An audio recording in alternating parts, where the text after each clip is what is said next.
और इसका एक अन्य नाम भी है, ठीक है ना, जो कि हमें देखते हुए चलना है। तेरियू, तेरियू नाम थोड़ा अजीब है लेकिन थोड़ा जानना भी जरूरी है।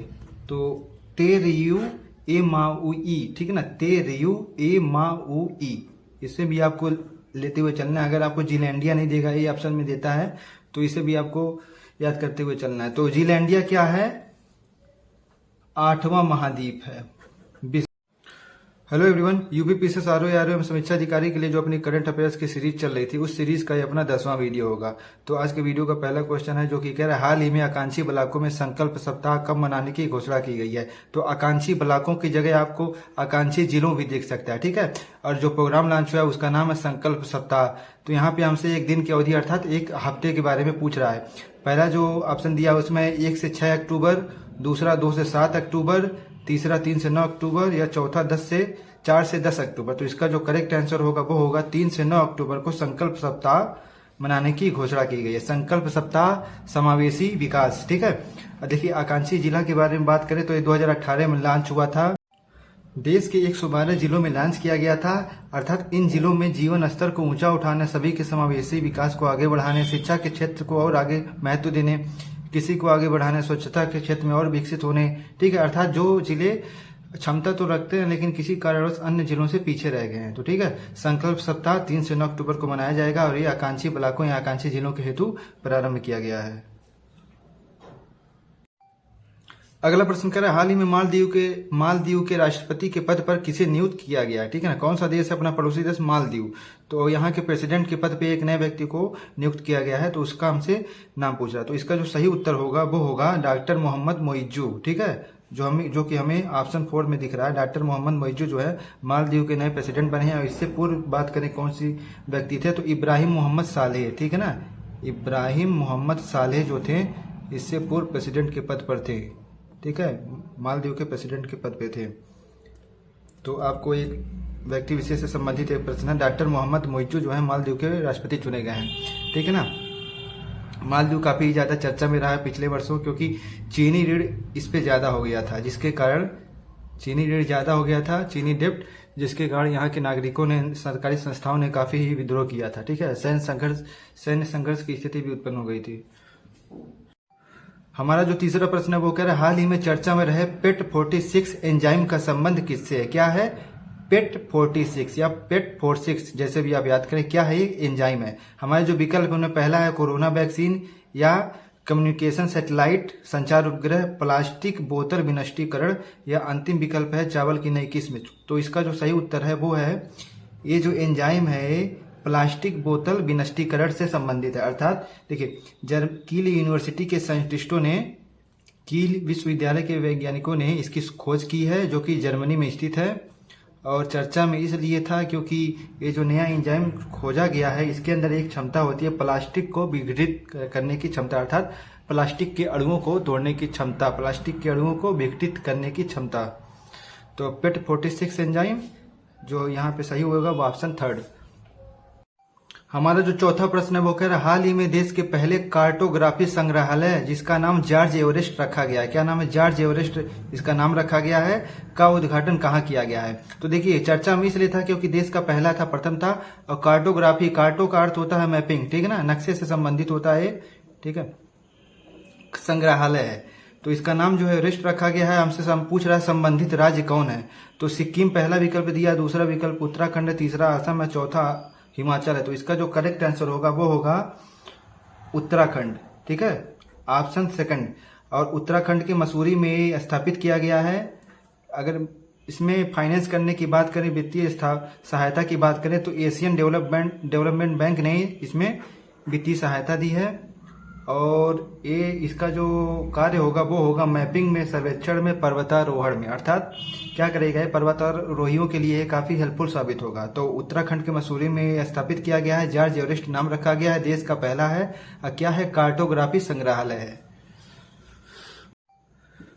पांचवा प्रश्न कह रहा है हाल ही में किस देश ने अपने सैन्य उपग्रह नूर 3 को लॉन्च किया, ठीक है ना। क्या है? मिलिट्री सैटेलाइट है, नाम इसका रखा गया है नूर 3। संबंधित देश हमसे पूछ रहा है। तो देखिए ये जो इसका जो करेक्ट आंसर होगा वो होगा हमारा ईरान, जो कि हमें विकल्प पहले में दिख रहा है। ऑप्शन ए जो होगा वो करेक्ट आंसर होगा। और ईरान में ही क्या है, रिवोल्यूशनरी गार्ड, ठीक है ना, रिवोल्यूशनरी गार्ड जो है ईरान में ही है, इसी के द्वारा, ठीक है, इसे लॉन्च किया गया है, या इसकी एक शाखा ब्रांच बोलिए ने इसे लॉन्च किया है, जो कि ईरान में, ये भी आपसे एग्जाम में पूछ सकता है। रिवोल्यूशनरी गार्ड जो है किस देश से संबंधित है, ईरान से है। हाल फिलहाल या बीते कुछ महीनों में संयुक्त राज्य अमेरिका ने ईरान पर काफी कड़े प्रतिबंध लगा दिए हैं। और देखिए नूर 3 की बात करें तो यह है एक इमेजिंग सैटेलाइट है, ठीक है ना, इमेजिंग अर्थात क्या है, ऑब्जर्विंग सैटेलाइट है, तो ईरान से संबंधित है नूर 3। हमारा अगला प्रश्न कह रहा है कि हाल ही में जारी हुए वैश्विक नवाचार सूचकांक में भारत की रैंक क्या है। क्या है, ग्लोबल इनोवेशन इंडेक्स, वैश्विक नवाचार सूचकांक। तो इस प्रकार के प्रश्न भी एग्जाम में 1-2 मिल जाते हैं। तो इसका जो करेक्ट आंसर होगा इस वर्ष के लिए वो है 40वां। इस वर्ष के वैश्विक नवाचार सूचकांक में भारत को 40वां स्थान प्राप्त हुआ है। अगर इसे जारी करने वाली संस्था की बात करें तो इसे विपो द्वारा जारी किया जाता है, ठीक है। इसका हिंदी में नाम जो होता है विश्व बौद्धिक संपदा संगठन, ठीक है, विश्व बौद्धिक संपदा संगठन द्वारा ये लॉन्च किया जाता है। और इस वर्ष के अगर शीर्ष देश की बात करें, अर्थात किस देश ने इसमें टॉप किया है, शीर्ष स्थान प्राप्त किया है, रैंक 1 पे आया है, तो वो है स्विट्जरलैंड, ठीक ना। स्विट्जरलैंड जो है इस वर्ष के टॉप पोजीशन पे है। तो भारत की रैंक 40वां है। अगला प्रश्न कह रहा है हाल ही में चर्चा में रहे जीलैंडिया का संबंध किससे है। क्या है जीलैंडिया, जो कि पिछले एक हफ्ते से काफी चर्चा में, देखिए चर्चा में इसलिए था क्योंकि इसका एक अपडेटेड मैप जारी हुआ है, ठीक है ना, अपडेटेड मैप जारी हुआ है। और बात करें विश्व में अभी तक 7 महाद्वीप थे, जीलैंडिया जो है 8वां महाद्वीप बन गया है। और इसका एक अन्य नाम भी है, ठीक है ना, जो कि हमें देखते हुए चलना है, तेरियू नाम थोड़ा अजीब है लेकिन थोड़ा जानना भी जरूरी है। तो तेरियू ए माउई, ठीक है ना, तेरियू ए माउई, इससे भी आपको लेते हुए चलना है। अगर आपको जीलैंडिया नहीं देगा, ये ऑप्शन में देता है, तो इसे भी आपको याद करते हुए चलना है। तो जीलैंडिया क्या है, 8वां महाद्वीप है विश्व का, ठीक है। और बात करें तो इसका जो 94 या 95% भाग है वो विद इन दी सी, अर्थात समुद्र के नीचे है, ठीक है। मात्र 5 से 6% जो इसका भाग है वो सतह से ऊपर है। हमारा जो अगला प्रश्न है वो कह रहा है हाल ही में किस देश ने अपनी पहली घरेलू निर्मित पनडुब्बी हाईकून का अनावरण किया है। चर्चा में क्यों था, क्योंकि पहली थी और क्या थी, पनडुब्बी थी, या नाम है क्या है, हाईकून है, ठीक है। तो हमें नाम देखना है। अगर पहला किसी कोई क्वेश्चन अब पहली बार या कोई घटना घटित हो रही है तो वो प्रश्न हमारे लिए महत्वपूर्ण हो जाता है। तो हाईकून पनडुब्बी किससे संबंधित है, तो यहाँ पे 4 देशों के नाम दिए हैं, जिनमें कनाडा, जापान, रसिया और ताइवान। तो देखिए इस पनडुब्बी को जिसने बनाया है वो है ताइवान, ठीक है ना, जो जिस पर चीन जो है अपना अधिकार जताता रहता है। तो हाईकून पनडुब्बी को ताइवान ने बनाया है। और इसकी क्या थी, प्रथम थी, पहली क्या थी, घरेलू निर्मित पनडुब्बी थी, ठीक है ना। अगला प्रश्न कह रहा है हाल ही में ई कैबिनेट प्रणाली शुरू करने वाला भारत का चौथा राज्य कौन बना। ई कैबिनेट, ठीक है ना, ई कैबिनेट अर्थात पेपरलेस, ऐसा कैबिनेट जहां पे क्या हो, इंटरनेट का ज्यादा यूज हो और टैबलेट का ज्यादा यूज हो, पेपरलेस सिस्टम अर्थात कागज का कम रहित या कागज का पूर्णतः त्याग कर दिया जाए, ठीक है। तो देखिए अभी तक भारत में 3 राज्य ऐसे थे जिन्होंने ई कैबिनेट प्रणाली की स्थापना करी थी। हाल फिलहाल एक नया देश ने इस सिस्टम को अपने यहाँ स्वीकार किया है। तो इसका वो जो राज्य है वो है हमारा दिया है, पंजाब है, गुजरात है, त्रिपुरा है या फिर उत्तराखंड। तो इसका जो करेक्ट आंसर होगा वो होगा option 3 Tripura. Tripura 3rd rank पे आया है ई कैबिनेट सिस्टम लॉन्च करने में।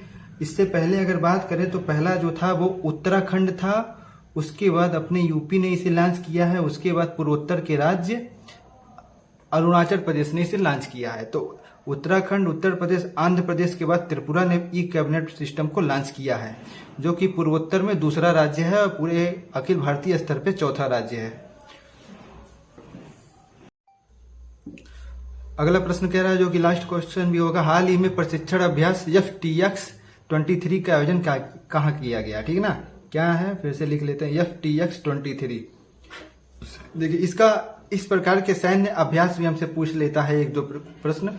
तो इसका आयोजन स्थल पूछा है, हमें जो स्थान दिए हैं, देशों के नाम दिए, उनमें पहला है मंगोलिया, दूसरा रूस, तीसरा ब्राजील और अंत में ब्रिटेन दे रहा है। तो देखिए इसका जो आयोजन हुआ इस वर्ष वो हुआ है रसिया में। ठीक है, चर्चा में इसलिए था क्योंकि ये आतंकवाद निरोधी अभ्यास था। ठीक है ना, टेररिज्म से संबंधित था, आतंकवाद निरोधी अभ्यास था। और इस वर्ष भारत ने भी क्या किया, भारत ने भी इसमें सहयोग दिया है, भारत भी शामिल था इसमें। तो कौन सा एक्सरसाइज है, FTX 23। ठीक है, इसका आयोजन कहाँ हुआ है, रूस में हुआ है।